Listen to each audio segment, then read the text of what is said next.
Muy buenos días.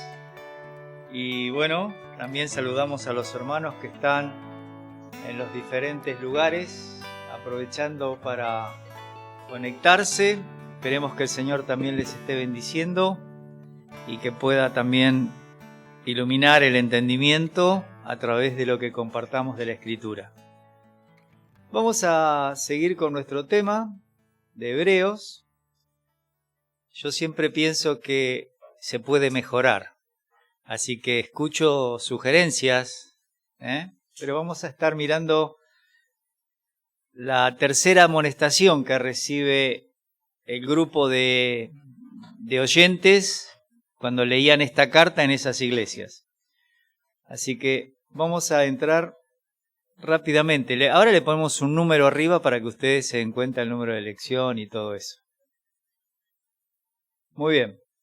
Vamos a recordar que hay 5 exhortaciones en Hebreos que ha generado siempre esa sensación de que, la salvación se pierde. Y bueno, sabemos que no es así porque la primera exhortación nos indicaba el autor que hay que tener cuidado de deslizarse de su palabra, de dejarla de lado. Y hay una solución para ese tema. Si ustedes miran, la primera exhortación tiene una frase que es afirmarnos, es decir, tomarla en serio, agarrar esa palabra que tenemos, que es la que nos habla. Dios nos habla por su palabra. Nosotros cuando enseñamos o compartimos algo, solo tenemos que transmitir eso. Y el problema a veces está en que los que tenemos que transmitir no captamos bien la intención del autor. Y el autor es el Espíritu Santo usando personas. Así que es una gran responsabilidad de los que abrimos la Biblia y la explicamos y de los que escuchan. Porque los que escuchan deberían crecer lo suficiente como para saber si el que está hablando está diciendo algo correcto o algo incorrecto. La segunda exhortación en el capítulo 3 que estuvimos viendo es: no hay que dudar de su palabra. Y el autor dice: acepten que es verdad, porque Dios les había prometido entrar a la tierra prometida. Ellos no creyeron y quedaron en el desierto disciplinados. No que perdieron la salvación, disciplinados. Y la tercera que vamos a ver ahora tiene que ver con el descuido de la Escritura, con el descuido de la palabra, cuando las personas, en vez de progresar en la vida espiritual, se quedan diciendo, bueno, ya es suficiente lo que sé. Pero en este caso los autores o los oyentes de estas notas que había escrito el Espíritu Santo estaban tratando de ver si no era mejor estar otra vez en el judaísmo. Y la respuesta para una exhortación de esta es: tenemos que avanzar entendiendo más de la Escritura. Así que vamos a empezar este tema. Lo tuvimos que acortar porque hay muchas expresiones, muchas frases que tengo que explicar una por una para que realmente nos quede claro el tema de Hebreos. Bueno, el bosquejo. Confiamos en una persona superior, que es el Señor Jesucristo. Esos son los primeros 6 capítulos, ¿se acuerdan? Bueno, se compara a Cristo con los profetas, Cristo con los ángeles, y ahí venía la primera exhortación que ya la estudiamos. Luego se compara con Moisés y Josué, y por supuesto Cristo es superior. Y ahí estaba la segunda exhortación: no dudar de su palabra. Inmediatamente, donde ya empezamos, es Cristo comparado con Aarón, el sacerdote o el sumo sacerdote. Y acá va a venir la tercera exhortación, que es no descuidar su palabra. Así que vamos a entrar en este tema. Un bosquejo chiquito: Cristo comparado con Aarón. Muy importante es que nos demos cuenta es que Cristo es superior al orden de Aarón, porque Dios lo nombra al Señor Jesucristo con un orden que es el orden de Melquisedec, que no pertenecía a la tribu de Leví, sino a la de Judá, y que además es un precursor que entra directamente a los cielos. En cambio, Aarón solamente trabajaba en algo que era figura del verdadero. Bueno, Cristo es superior en la capacitación que tiene, porque él, a diferencia de Aarón, padeció ciertas limitaciones que tenemos nosotros los seres humanos, con la diferencia que él no pecó. Y entonces el sumo sacerdote ofrecía sacrificios por otros, pero nada más, y la oración intercesora por el pueblo. pero el Señor Jesucristo por cada uno de nosotros. Esa es una grandísima diferencia. Y en tercer lugar, en este bosquejo que ustedes tienen que tener, es que Cristo es superior porque no ofreció un sacrificio todos los días como lo hacía Aarón, sino uno solo, el de su propio cuerpo, y una vez y para siempre. Así que por eso es superior. Y ahí vendría la tercera amonestación, capítulo 5, del 11 al 6:20. Bueno, vamos a desarrollar un poquito más. Dos expresiones importantes.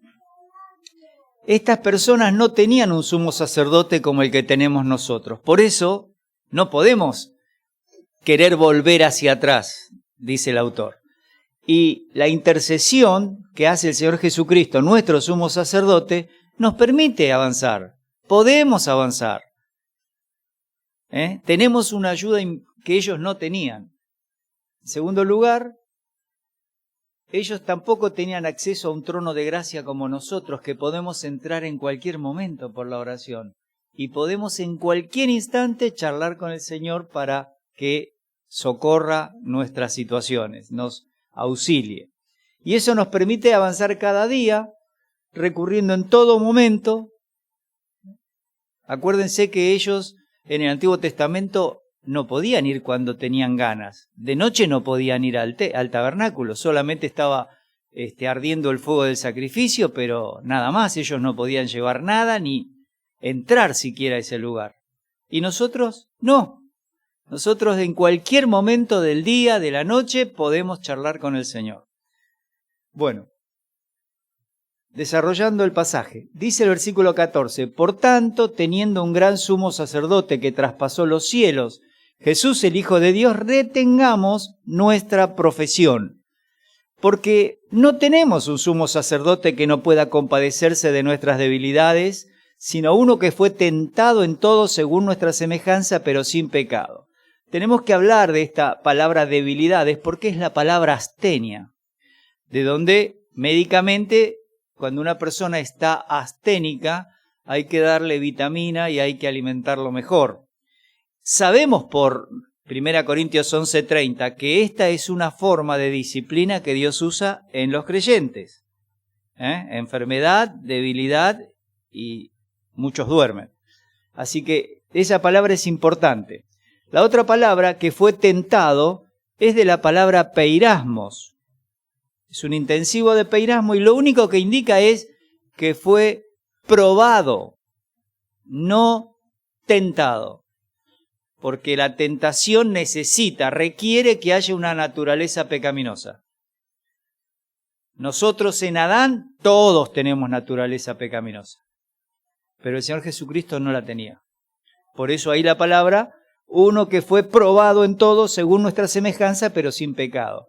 Claro, el traductor normalmente dice, y bueno, ¿qué hago? ¿Qué elijo? ¿Pongo tentación porque habla de pecado? Y la verdad es que no debería ponerla porque por teología sabemos que el Señor Jesucristo no tenía naturaleza pecaminosa. En el 16, acerquémonos pues confiadamente al trono de la gracia para alcanzar misericordia y hallar gracia para el oportuno socorro. Seguimos leyendo el pasaje. 5.1. Porque todo sumo sacerdote tomado de entre los hombres es constituido a favor de los hombres en lo que a Dios se refiere, para que presente ofrendas y sacrificios por los pecados, para que se muestre paciente con los ignorantes y extraviados, puesto que él también está rodeado de debilidad. Otra vez la palabra astenia. Y ahí tenemos, digamos, la misma idea que todo este sistema de sacrificios era débil. No podía ser justo y perfecto a nadie. 5.3. Por causa de ella, de esa debilidad, debe ofrecer por los pecados, tanto por sí mismo como también por los del pueblo. Y entonces, claro, el Señor Jesucristo empieza a ser superior a los ojos de cualquier lector. Y ahora va a explicar con respecto a esa honra de ser un sacerdote. Y nadie toma para sí esta honra de ser sacerdote, sino el que es llamado por Dios, como lo fue Aarón. Así tampoco Cristo se glorificó a sí mismo haciéndose sumo sacerdote, sino el que le dijo, Dios, tú eres mi hijo, yo te he engendrado hoy. Sabemos por Romanos 1:4 que esto sucedió, esta forma de ser llamado hijo, por la resurrección, por la poderosa resurrección del Señor Jesucristo. Como también dice en otro lugar, que es el Salmo 110, tú eres sacerdote para siempre, según el orden de Melquisedec. Ahora, hasta ahí, la única vez que se había hablado de Melquisedec era en Génesis 14. Cuando Abraham vuelve de conquistar a estas tribus que se habían unido y se habían llevado a estos reyes donde él vivía y entonces los recupera. Y recupera, por supuesto, a Lot. Versículo 7. Y Cristo en los días de su carnes, ahí les puse la palabra griega porque justamente en 1 Juan se discute esto, que el Señor Jesucristo parecía que tenía un cuerpo, una carne, pero era espíritu, porque la idea de los docetistas era, del verbo dokein, aparecer o dar la impresión, era como que, no, si era Dios santo, no podía tener un cuerpo humano. Bueno, todos estos temas eran del primer siglo. Ofreciendo ruegos y súplicas con gran clamor y lágrimas al que le podía librar de la muerte, al Padre, fue oído a causa de su temor reverente. Lo importante de aquí es que fue oído, pero el plan siguió. Muchas veces nosotros en las oraciones estamos pensando que lo que oramos es para que Dios cambie. Y la verdad es que nunca vamos a orar para que Dios cambie. Nosotros vamos a orar para coincidir con su voluntad, para descansar en que lo que estamos pidiendo sea su voluntad. Por eso Romanos 8:26. ¿Qué hemos de pedir como conviene? No lo sabemos. No lo sabemos. A veces oramos, intercedemos por alguien y le pedimos, Señor, saná a fulano. No. Nos gustaría que fulano esté bien físicamente, esté sano y pueda estar con nosotros. ¿Pero conocemos el plan de Dios? No. Y ese fulano es internado y ahí le testifica a alguien y luego sale. O se queda ahí. No lo sabemos. Pero sí le decimos a Dios lo que nos gustaría. Eso es importante.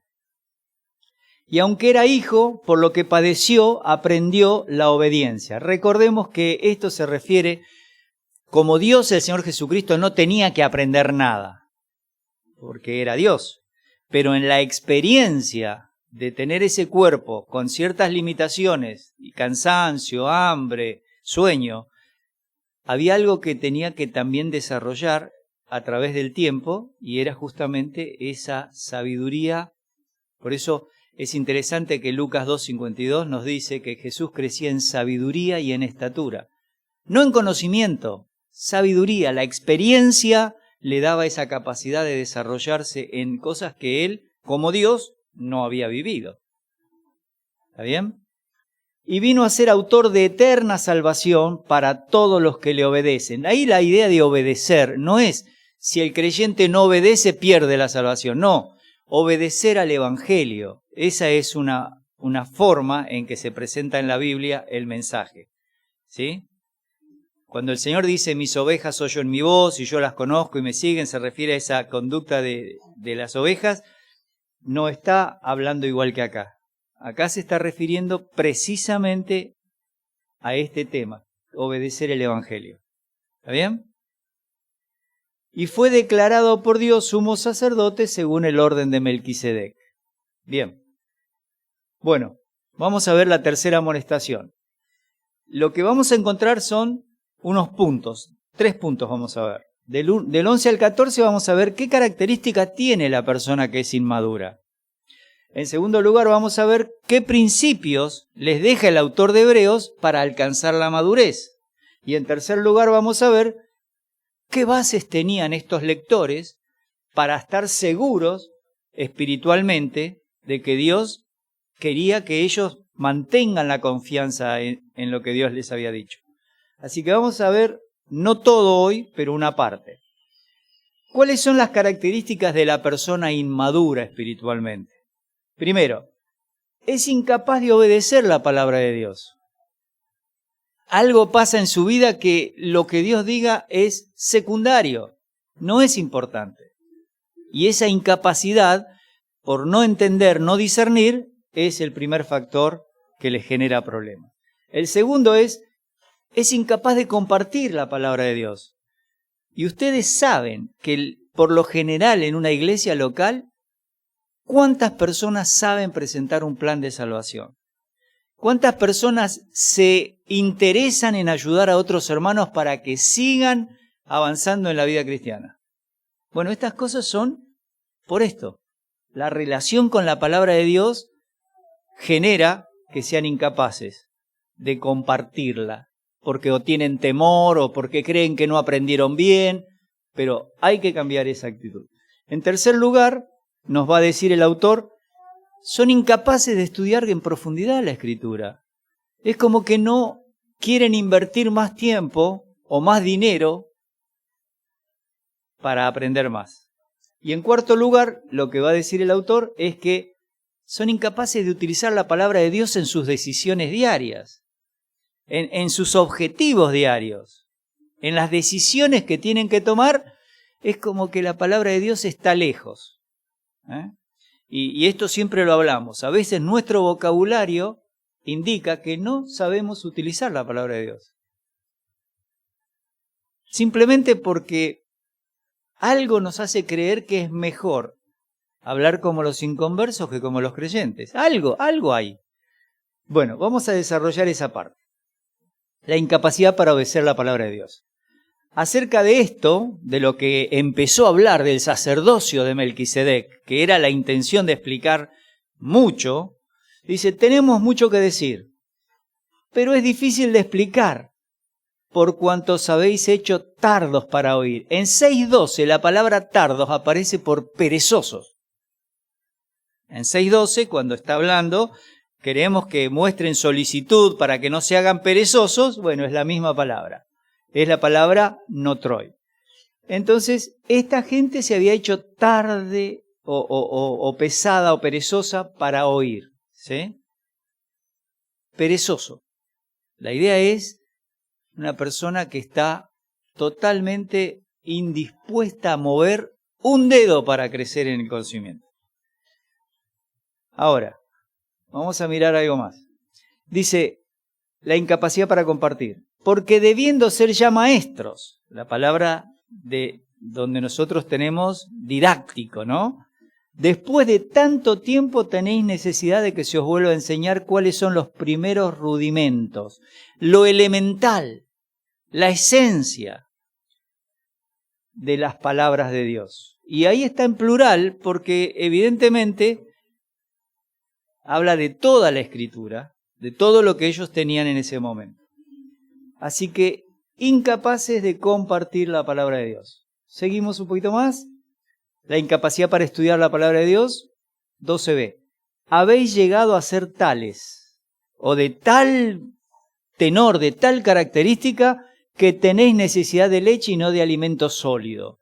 Ahí la palabra estéreas es como algo... ¿Se acuerdan cuando empezaron a venir los equipos de audio que dejaban de tener válvulas y todas esas cosas y decía estado sólido, decía?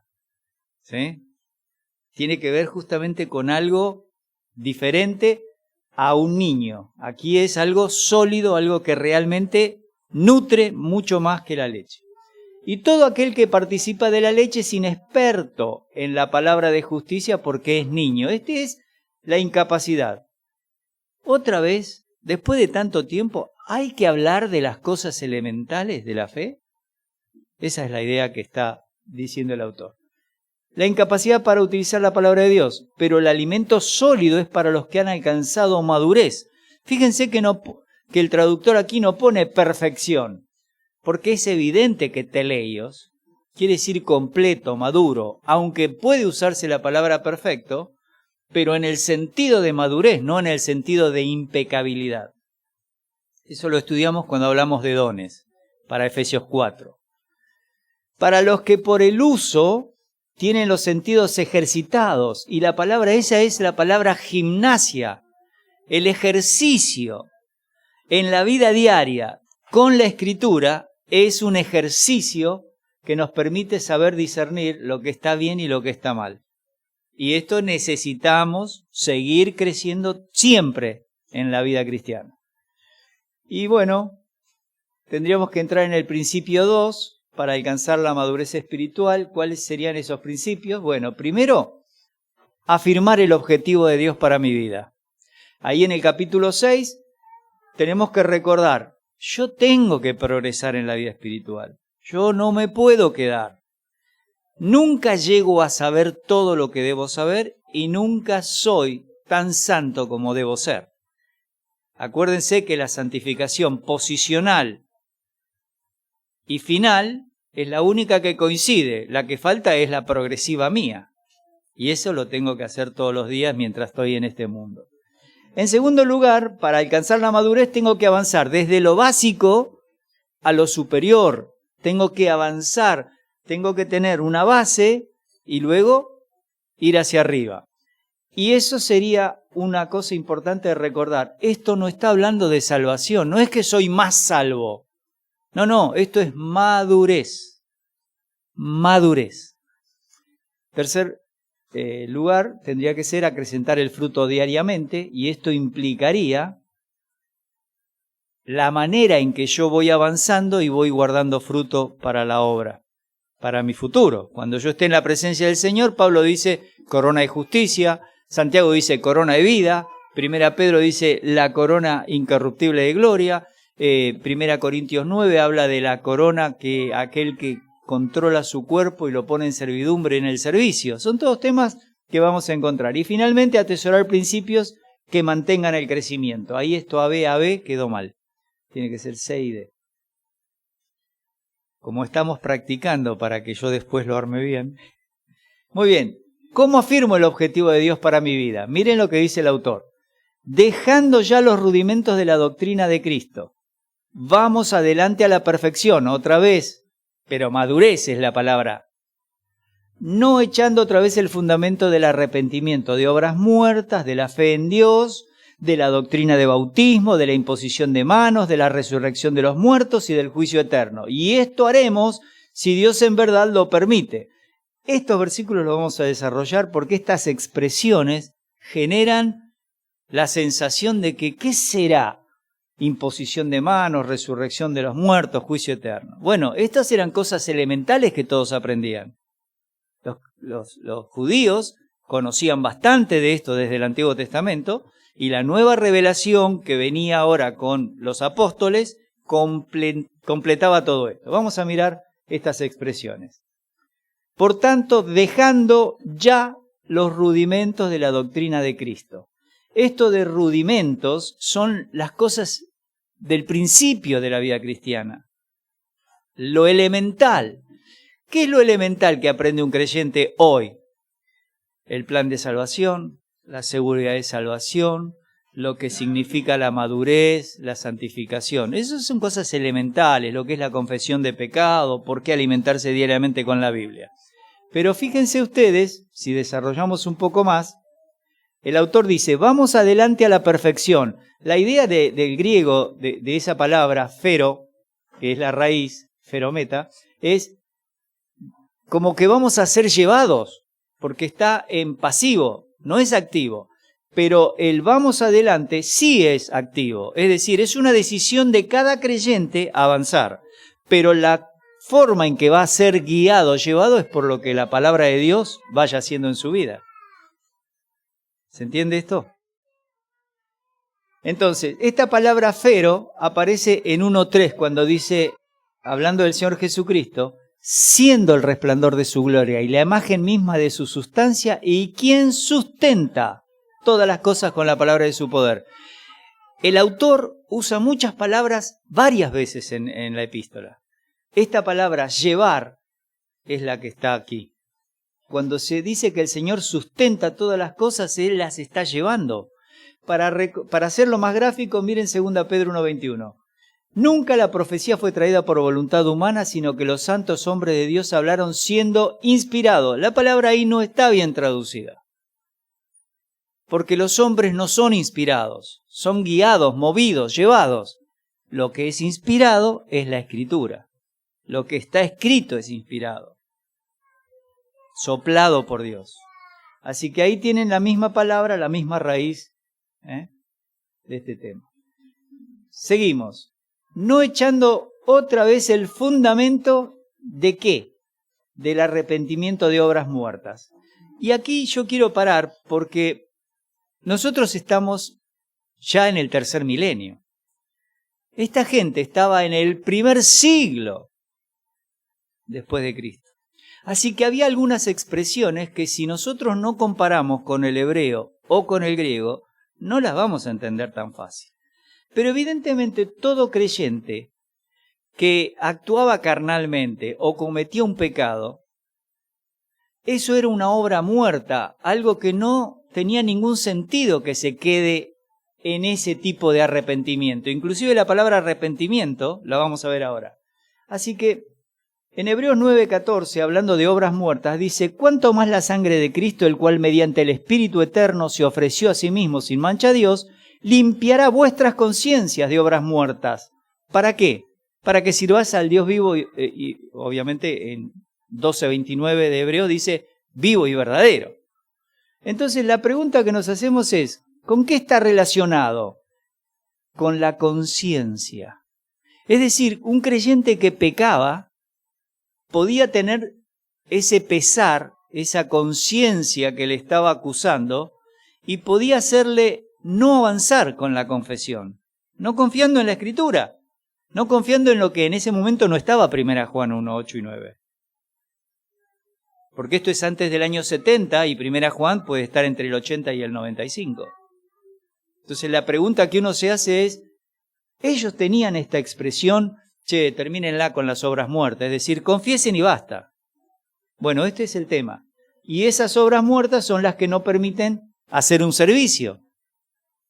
Así que esta era una expresión que ellos sí conocían bien. Lo importante, el arrepentimiento en la Biblia figura para los judíos. En la época del Señor Jesucristo viene Juan el Bautista y dice arrepentidos porque el reino de los cielos se ha acercado.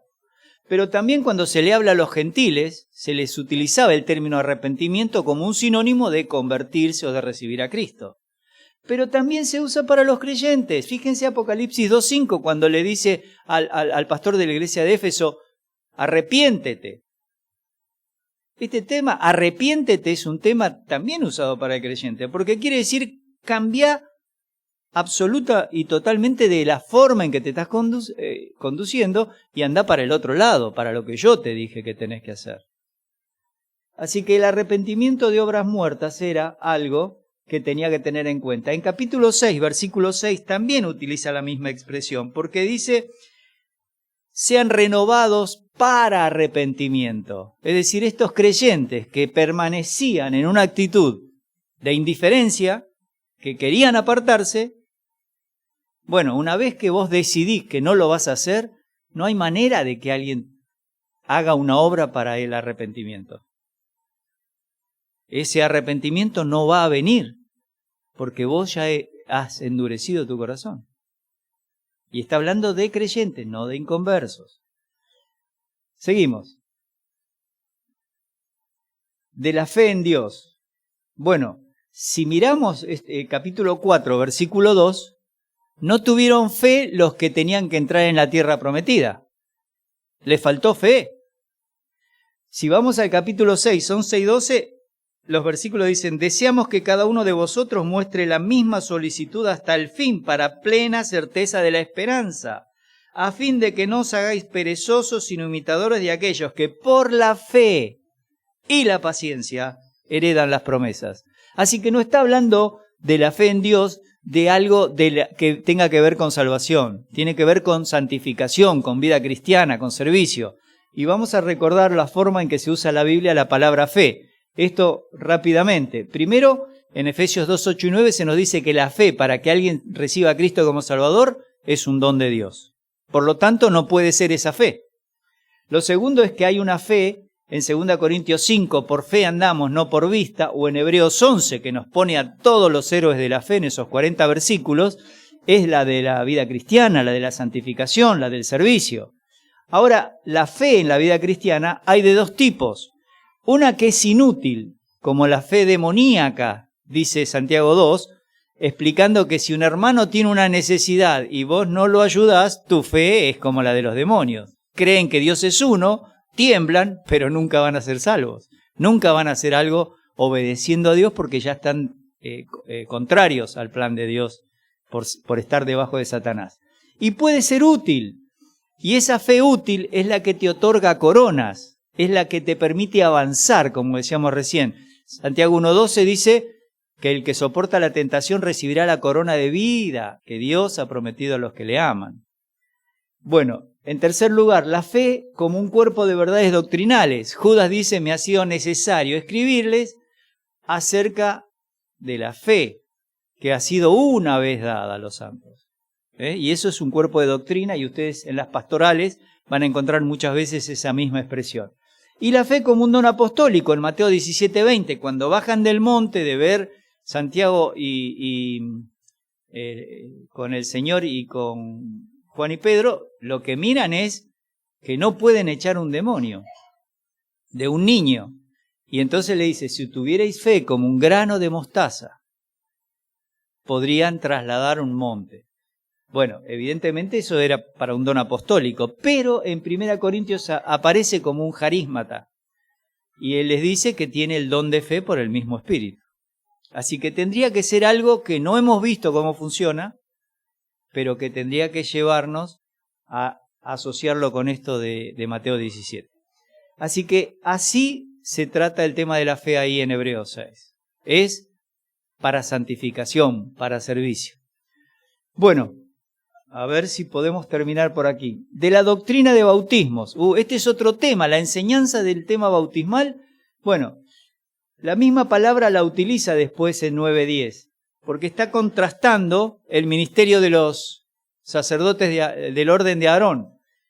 Eso era comidas y bebidas, diversos bautismos y ordenanzas acerca de la carne, impuestas hasta el tiempo de reformar las cosas. Y ahí aparece la idea de bautismo. La palabra puede ser lavamiento, limpieza ceremonial, o bautismo como sumergir y dejar en la inmersión, o sumergir y sacar.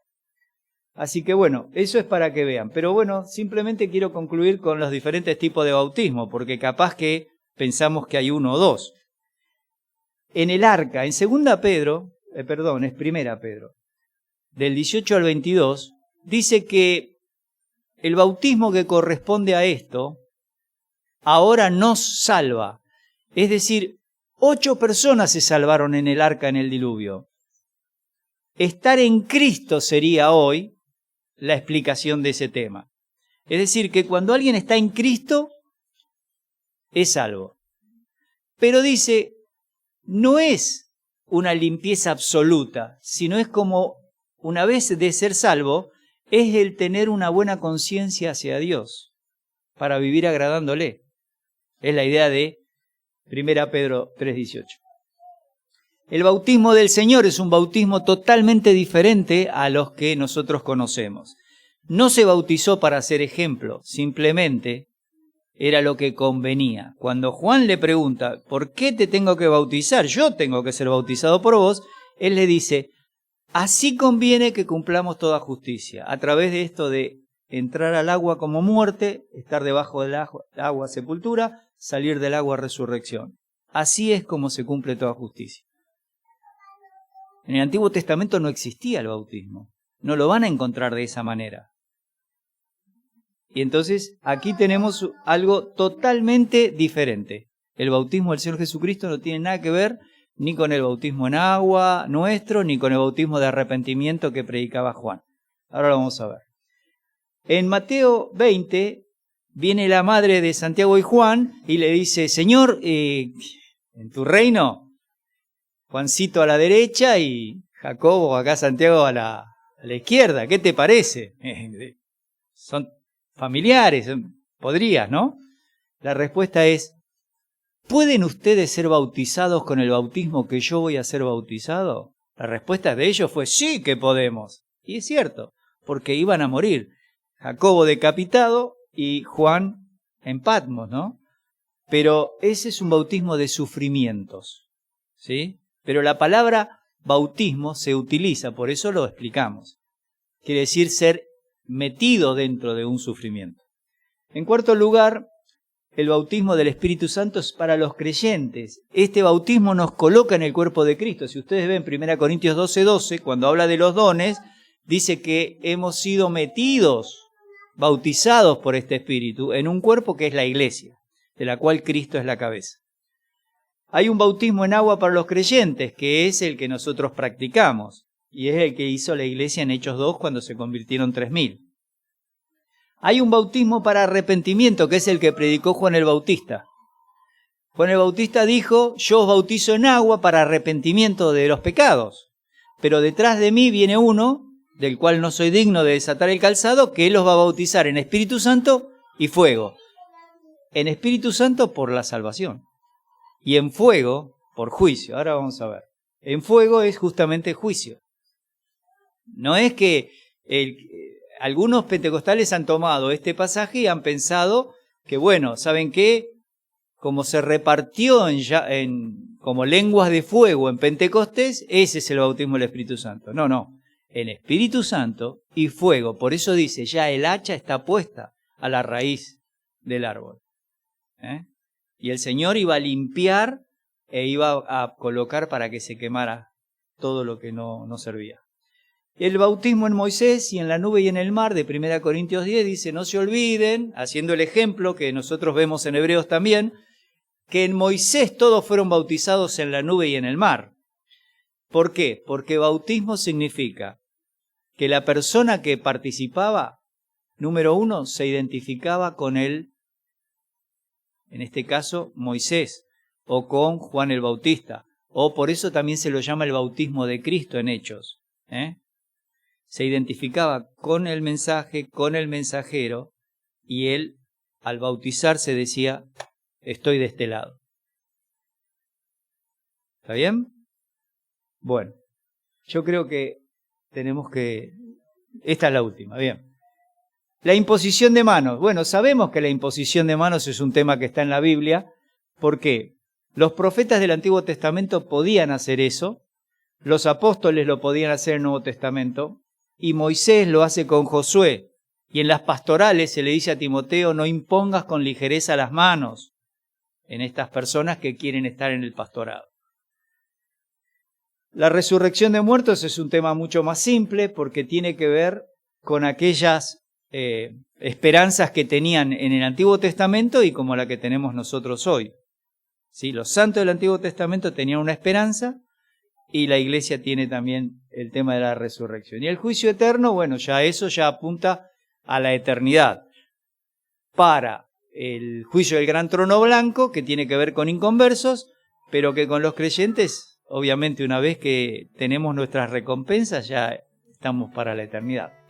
Y esto haremos si Dios en verdad lo permite. La idea de esto haremos, si Dios en verdad lo permite, la palabra esa de permitir está en 1 Corintios 14:34, cuando dice que no permitía que la mujer estuviera hablando en la congregación, lo mismo que en Timoteo, y en 16:7 y ahí está, 1 Timoteo 2:2. Eso es simplemente para ubicar dónde aparece esta palabra permitir o no permitir. Bueno, con esto terminaríamos esta parte. Yo sabía que iba a ser larga, porque cuando empiezo a hacer estas diapositivas... Bueno, que el Señor les bendiga. Seguimos la próxima.